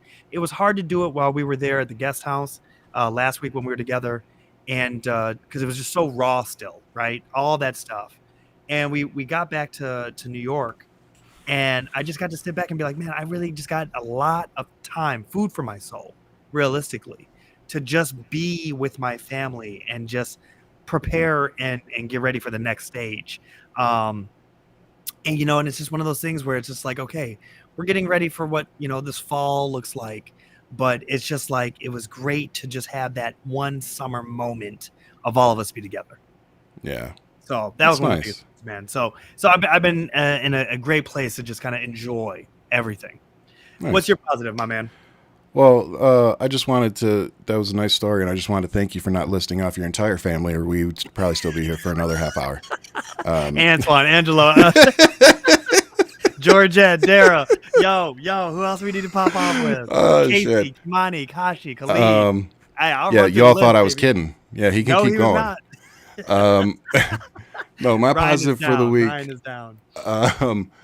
No, my positive for the week was I went in for my colonoscopy on Tuesday or Wednesday. Okay. And everything went pretty well. They found 2 little polyps. They were tiny little guys, so nothing to be too concerned with. And they cut them out and sent them out to pathology anyway. But my doc, he's like, yeah, I'm not too worried about them. They didn't look like anything. And so that was good because. So for those of you who don't know, I have a genetic condition called Lynch syndrome. It's what my dad had, my grandmother had it, my great-grandmother had it. They all died around their late 50s to 60. I don't think any of them made it over 60. And but of course, none of them really knew what they had. And my dad, when he was going through it all in 2005, 2006, genetic testing was starting to become a big thing. But because of some of the issues with insurances and wanting to discriminate against people who had pre-existing conditions, which this is one, it was really questionable and people were not really wanting to do it. But my dad decided to do it when he was terminal because he wasn't real worried about it at that point. But one of our last conversations before he passed away, he made me promise to go get tested, gave me the information for his doctors to go see. And within, I think it was like a week after his funeral, me and my brother went. And they called me like 30 days later, and out of the family, I was the only one that had it. So I was 25 when I found out. And it was just kind of like, it felt like a death sentence at the time because I just watched my dad die of it. So it's kind of like, oh, you thought you were going to live to be 75, 80? Yeah, no. We got different plans for you. And so educating myself about it, and making sure that I stayed on top of it, which, I've done fairly well. But I don't play with it anymore ever since 2019. I had to take my whole colon out. So I don't have a whole lot left in there. But what I do have left can still grow little polyps and become a problem. So I still have to go get scoped. So they do an endoscopy. They have to look at my stomach, and then they have to look at everything from the bottom end as well. And I have to do that every year. So the funny thing was I went in last year and the doc was like, well, there's nothing here. He's like, let's do 2 years. And I was like, okay. And then something happened. I don't remember what happened for about 4 months ago, but something happened and like my gut kind of went off and something made me think, call the doctor and see if he'll do it, at a year. So I called and like literally it took me 2 months, of going through insurance and stuff, and they finally were like, yeah, we'll do it. And sure enough, I had polyps. So now that there were polyps, now that justifies bringing me back in for a year. But it just goes to show it's how fast they can grow inside of people like me who have this condition. Yeah. It's why it's so essential that people have insurance so that they can go get these procedures done and get these preventative screenings done. Because if I hadn't been getting those done since my mid-20s, I wouldn't be here right now. And that's not hyperbole. That's a fact. In 2019, I would have developed a tumor big enough to take me out. And it's just a constant fear I have. And now I have my kids. So there's a 50-50 chance of me passing it on to them. Yeah. And I've set them up with, I've stored their cord blood. So that if they ever need stem cells, they'll literally have the best source that they could possibly have to use the stem cells for treatment for Lynch syndrome down the road. My hope is that in 20, 30 years, they'll be able to grow them a new colon without any genetic issues and, install it like a freaking car part. That would be awesome. So hopefully we get there. But until then, I'm going to keep getting my scopes, and hopefully they keep coming back with, I'll take little tiny polyps any day of the week over the ones I had a few years ago. So, and as a roadmap ahead for you, is this a thing that will happen every year? That you will have it like, okay, it's August. This is when I get it done. Like, is this going to be something that you have implemented? with that being an every year thing, will this give you more of a fighting chance to then go even further than your father? I think I feel pretty confident, barring any, unforeseen things, because unfortunately Lynch syndrome, it doesn't just attack the colon, it attacks the kidneys. The reason they have to do the endoscopy is because it can manifest in the stomach as well. Okay. But all those scopes in my stomach have always come back good. So I've never had any issues there. I'm a little concerned with the kidneys, but that kind of is what it is. So I'm doing everything that I really can. And I think because of that, combined with the advancements in medical technology as well, I think that's probably going to keep me around, past 57. And my dad, I think my dad made some questionable medical decisions at some point. Different time. It was a different time for our parents. Well, it was a different time. The medical, prime example, my surgery, my dad and I had the same surgery basically. Except I had more of my colon taken out than he did. He did not want a bag, colostomy bag. He was deathly afraid of it because my grandmother had it because she had the same issues. But colostomy bags back in the 70s were not very good. And then his best friend had one because he was exposed to Agent Orange. So he had cancer at a very young age and had a bag. And so he saw people around him with it, and he was just deathly afraid of it. So when they gave him the option not to get it, he took it. And after he died, and I went in for these, this is supposed to be a positive, by the way. Get your checkups. That's the positive. But when I went in and talked to the doctors, I asked them that question. I said, because she was hesitant to answer me. And I said, look, this is just between you and me. I'm not going to hold anything against you. And I just asked her, I said, do you think if my dad would have had his whole colon taken out, that he might still be here? And she's like, he would have had a hell of a lot better shot. But, for me, it was almost like his vanity in a way, kind of took it. And he talked to me about it one time. He said he was worried about his sex life at the time. And that, when it came time for me to make that decision, always comes down to the little guy. My wife and I sat down, and when I made the decision, we literally talked about that. I was like, you realize, this could, make me impotent. This might be a problem. Yeah. And she's like, so what? It just wasn't, it didn't even skip a beat. She just kind of looked at me like a dog looks at you huh? So, and it was just Ryan, it we was want more you about here, me, man. It's more about your spark. and that was what it was about. Right. Yeah. So, but it's just, you go into it thinking about all those things. But at the end of the day, it was just kind of I looked at my dad. I looked at what I thought might have been, like you said, I think he probably thought he was making the best decision at the time. But like some things you look back at and you realize maybe that wasn't the right one. Right. And I do remember one of the last conversations I had with him, and he said that he thought the chemo had killed him faster.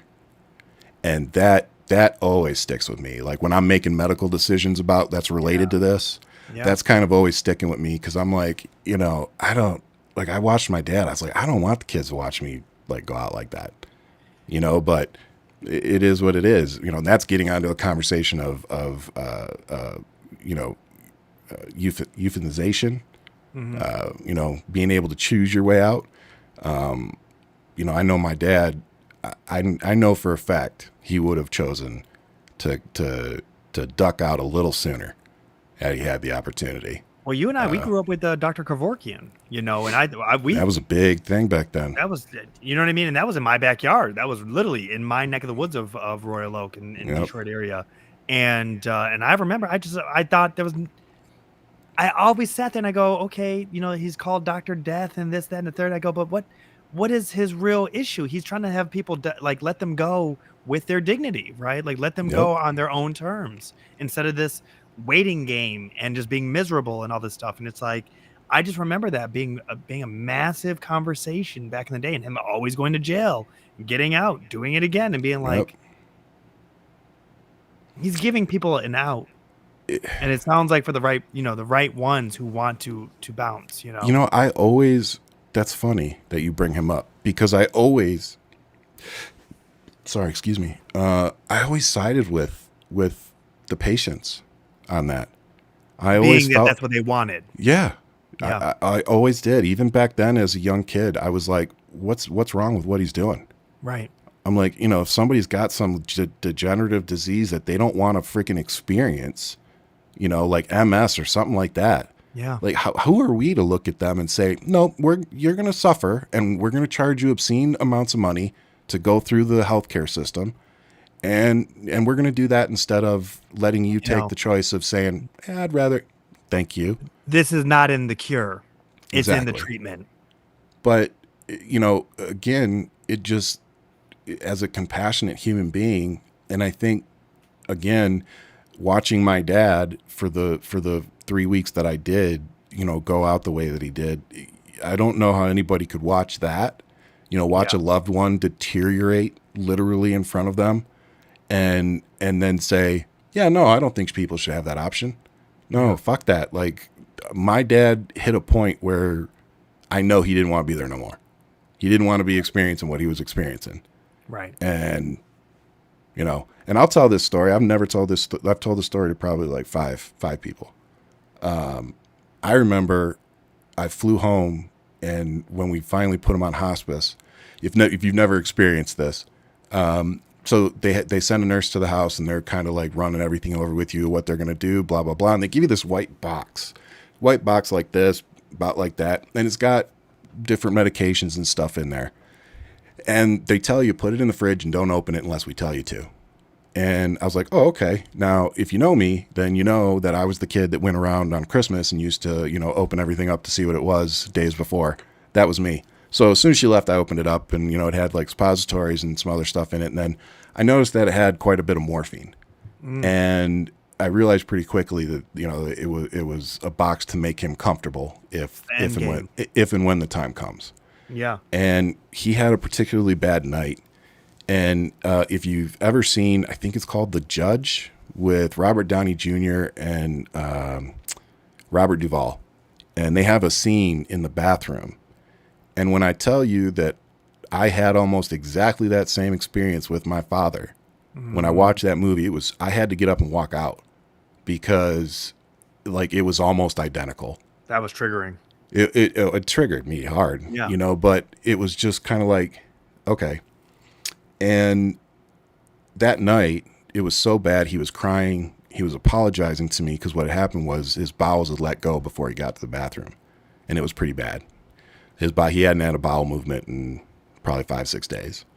So I'm cleaning that up. And he's, I walked him back to his bed and he's like crying. And I go get the box and I sit down and I just look at him and we talked for a minute. And I said, look, my sister was there, but she was asleep in my room.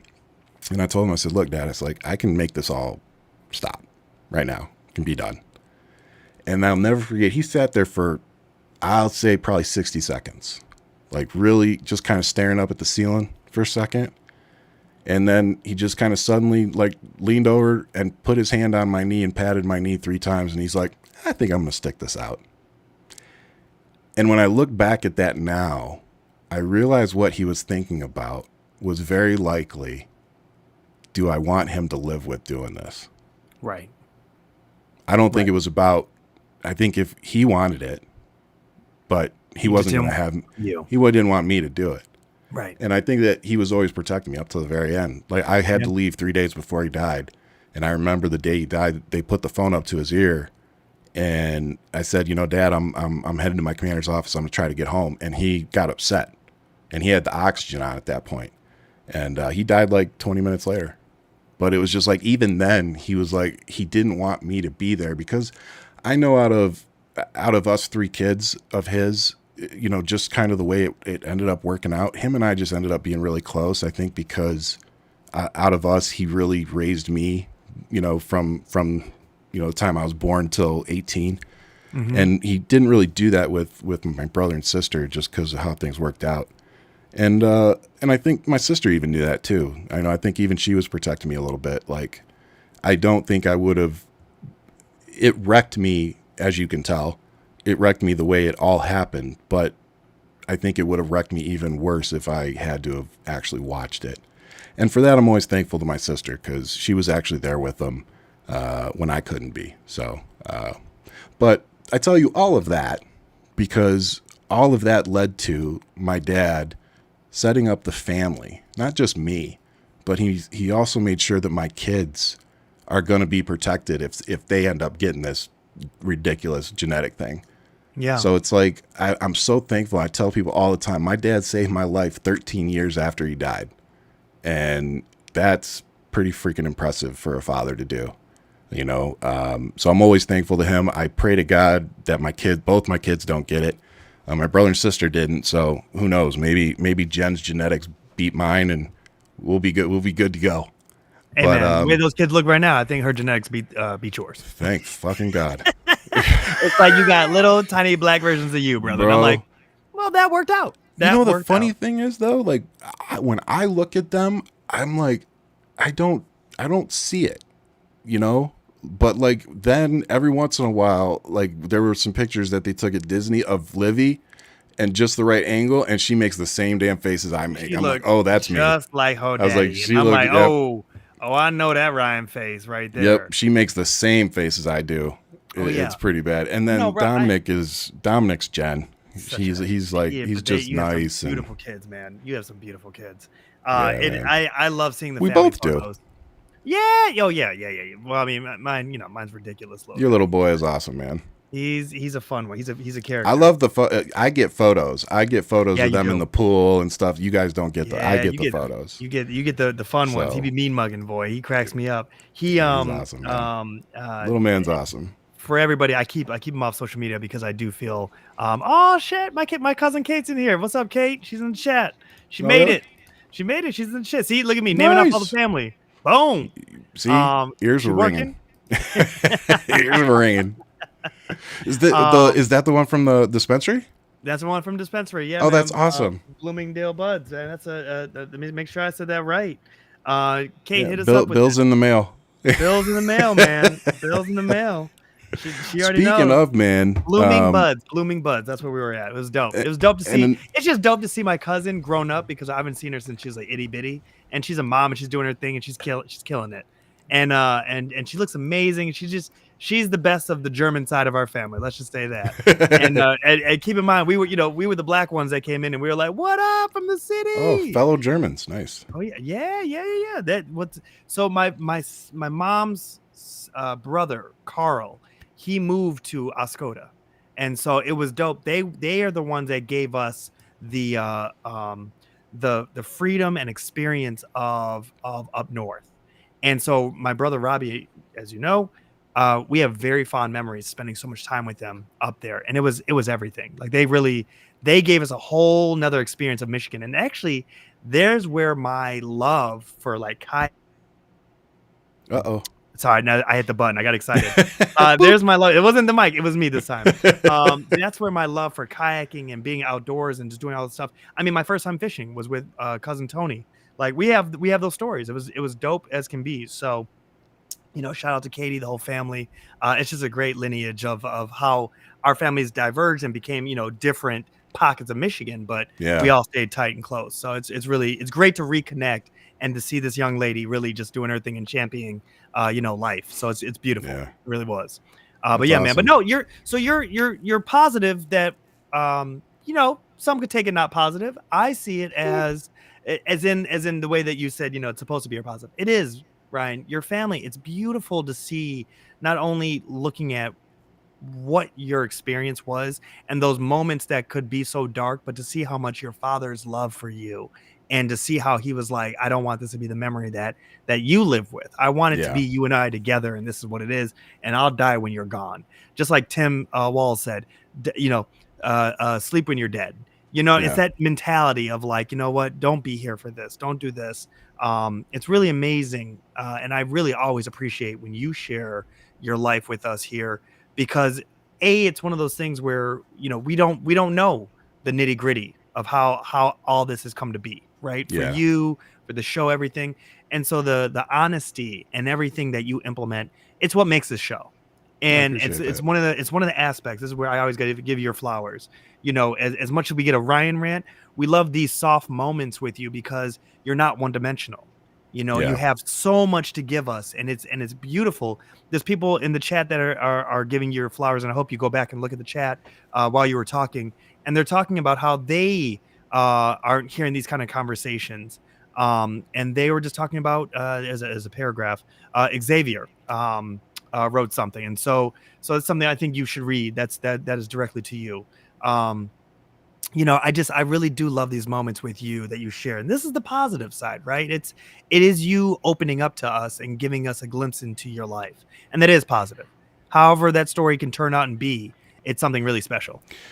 Yeah, man. I appreciate that. And, you know, I think it's one of the things that people tune into, not just us, but me in particular. You know, the following that I've built is because I don't pull any punches, and I really just let it all hang out because, you know, it's funny, before I got my bipolar stuff under control, you know, you lie a lot, you know, and not necessarily because you want to, it just feels like you have to.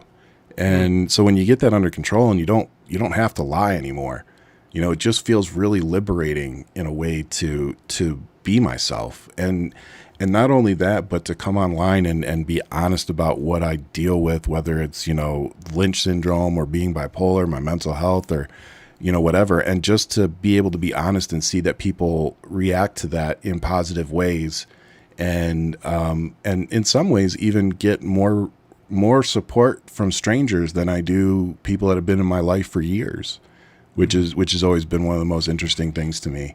So, you know, the community that we build on here is amazing. You know, we talked about in the beginning of the show, you know, we don't take your support for granted. We know, you know, that we have a platform because you guys show up every Friday to listen to us, and, you know, and you all show up every day in my social media and comment section. So, but I do have one positive before we go. So, we are getting ready to lock down our first sponsor for the show. And I'm really excited about it. It's a company and well, it's not the company name, but they run a thing called AI Justice, and it's an AI system that basically combs through social media and picks out social and racial injustices and things like that. So Christian Ortiz runs this, and he is going to come on the show here and explain it to us in a better way, but he's also going to be sponsoring the show moving forward. So really excited for that. Really excited for y'all to hear about AI Justice. I've been watching what it does on LinkedIn, and yeah, it's really cool. I look forward to him explaining it to us. So that's our positive too. We got a sponsor. So that's what's up, man. That's so dope. That is so dope. Moving forward, checking boxes, getting things done. We're doing it, man. Things done, man. It's on the checklist. We have a couple people asking.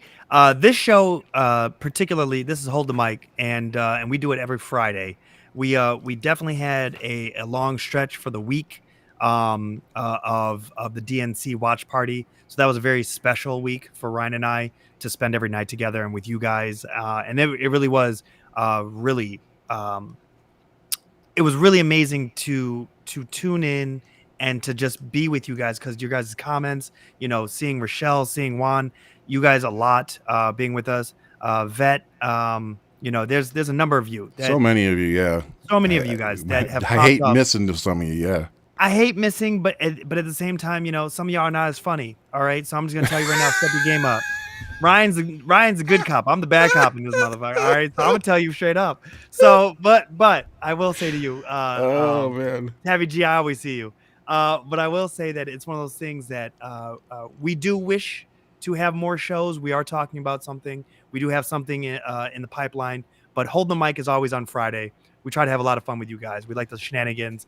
We like to have these highs and these lows with you, and it helps us to process and to do full circle. So if it is new, if it's your first time, like, subscribe, and hit the notification button, because we love to do this with you guys every Friday. Yep. And the sooner that this takes off and we can afford for Ian to quit his job, then we can come on every day. So even more reason for you guys to share, download the podcast. We're available on iTunes, Spotify, all the streaming platforms. Like, subscribe here on YouTube. We're on Twitter. We're on Twitch. We're everywhere. So there really is no excuse to not be taking us with you. But real quick, before we go, as you know, Ian and I are both from, we claim Detroit, but we actually grew up and went to school in Royal Oak, and there's a little area there called Clawson. And we have some old classmates of ours, Sean Nasri and a group that we went to high school with. They're putting on Clawson Fest back home, and it's going to be tomorrow, I believe. So this weekend they're going to be having a big party down there. So if you're anywhere near Clawson, Michigan, do yourself a favor, go check this thing out. It looks awesome. They have a map. It's like blocks that they have blocked off for this. They've got face painting, they've got art stuff, they've got all sorts of stuff planned out. So if you're anywhere near there, go check them out. Go support some of our old high school friends. Because these are folks that are actually doing things for their community and trying to get people out and actually face-to-face seeing each other. So we need to support these kind of things. So That's what's up, with man. that said, as always,